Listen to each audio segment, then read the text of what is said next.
So I went to an early fan screening of Joker Folie. Let's talk about it. This sequel to 2019's Joker, which is a movie that I actually really do love, takes some big risks and makes some big swings, but nothing pays off. And unfortunately, nothing really lands for me personally in this movie. Say that this movie disappointed me and left me frustrated at the end of the movie is an understatement. However, this movie has been very divisive. There are people who absolutely loved this movie and says everything about it worked. I am not one of those people. When this movie was first announced, I was excited to go back into the world of this version of Joker. And when Gaga was announced to be playing the Harley Quinn to Joaquin Phoenix's Joker, I thought it was perfect casting. I thought she'd be a perfect Harley Quinn to fit this version and in this world of Joker. And when word got out that this movie was going to be a musical, I thought, okay, this could probably live in the same type of space as movie musicals like Sweeney Todd or The Little Shop of Horrors or The Rocky Horror Picture Show, like those kinds of dark space musicals. I thought this would fit perfectly into that category. Just to give this movie a little love before I talk about everything that was wrong with it, the acting was great. The acting was perfect. From Gaga to Joaquin Phoenix to the supporting characters, there wasn't a bad actor in this movie. The main issue with this movie was its lack of commitment to any of its own ideas and, quite frankly, the direction of the director. First Joker was a slow burn movie. There's a lot of character development, there's a lot of context giving, there's a lot of story building. It's a build up to the ending of the movie that paid off. And this movie attempts to be the same while also balancing a musical aspect of it, and the slow burn and musical does not blend well together at all. It feels like the movie is dragging its feet. It drags on for too long. We're going nowhere slowly, and it's like it could not commit to being one or the other, and it fails. Another issue with this movie is it has false advertising. It's called Folie, which is supposed to be an issue of two people. I don't know the exact translation, but it's supposed to be a duo.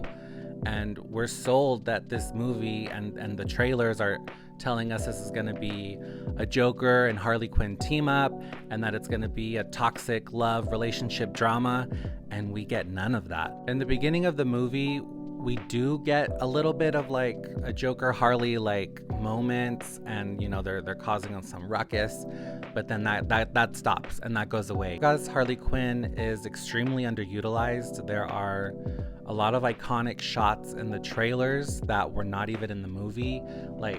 This is not in the movie, and I think this is supposed to be when she cracks and fully becomes Harley Quinn. That never happens.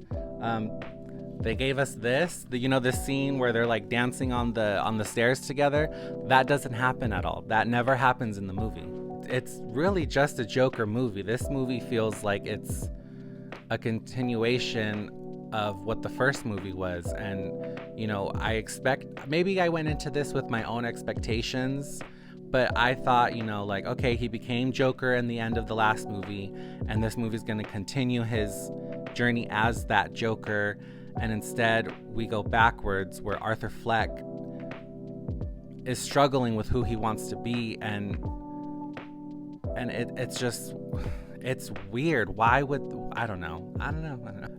And to go back to the musical aspect of what this movie was trying to do, it's as if Todd Phillips, he got cold feet when he was doing the musical moments, and he didn't want to go full musical and whimsical, or he just doesn't have the experience on how to shoot a musical. These musical moments are supposed to be in the mind of Joker and Harley Quinn. Why aren't they whimsical and more imaginative? Why don't we go full La La Land and go colorful and crazy and whimsical, and instead it's just plain and boring and unimaginative. There are moments where it does get like a little whimsical, and I think he was trying to do like a slow burn musical where it starts off very plain and builds up to a more whimsical moments, but that's not how a musical works. Musicals need to be consistent, and each song needs to hit, and it doesn't work. Phillips seems to want to tear down and disrespect his own version of his character of Arthur Fleck / Joker, because it, like, in response to all the fanboys who or all the people who were idolizing his first Joker film, he didn't want that movie to be an idolization. He wanted that to be like more of a character study. What happens to somebody who goes crazy because of the society that failed him? He didn't want it to be a flagship for disenfranchised men. But at the same time, when you make a movie that is an FU to those people, you're also pissing off Harley Quinn fans, you're pissing off musical fans, you're pissing off DC fans, you're pissing off Lady Gaga fans. So I don't know who this movie would necessarily cater to, because you're pissing off everybody who was going to show up to this movie. And those people are the same people that got your first movie to be $1 billion. So I don't understand why you would do that. It makes zero sense to me, but whatever. He had his artistic vision and he went with it, and good for you. I don't know. Maybe Todd Phillips should just not direct any more sequels, because I mean, look how The Hangover 2 and Hangover 3 ended up. Those sucked. So I don't know. This movie, to say it pissed me off and I was just like, what the hell did I just watch at the end of it, is an understatement. This movie's ending might piss people off. It's supposed to be shocking, but by the time we get there, I felt nothing. There was no reaction from the audience that I was in, and the ending just didn't feel earned. It felt forced and just trying to be like, oh, okay, well, that happened. Cool. I will be ranking this movie a 5 out of 10. This was my most anticipated movie of the year, and I don't know, maybe I went in with my own expectations and I let myself down, but I don't feel like I was the only one who feels that way about this movie. However, this movie is very divisive. There are people who absolutely loved it. There are people who absolutely hate this movie. I don't hate it. I don't love it. I'm just, well, I guess you did that, Todd Phillips. Good for you. Also, I'm wearing all of my Lady Gaga stuff because I don't want you little monsters to come for me saying this movie wasn't good and yes it was and all that crap. I love Gaga. And she was great in this movie. She was not the issue. However, this movie was not good. I'm sorry. It wasn't good. If you want to see Gaga doing a great villain performance, go watch American Horror Story or House of Gucci. She was good in this one, but this movie I felt like really sidelined her.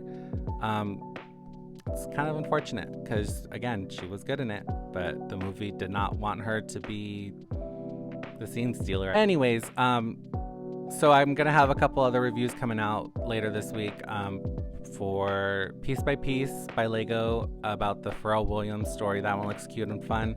And then next week I'll be watching Terrifier 3.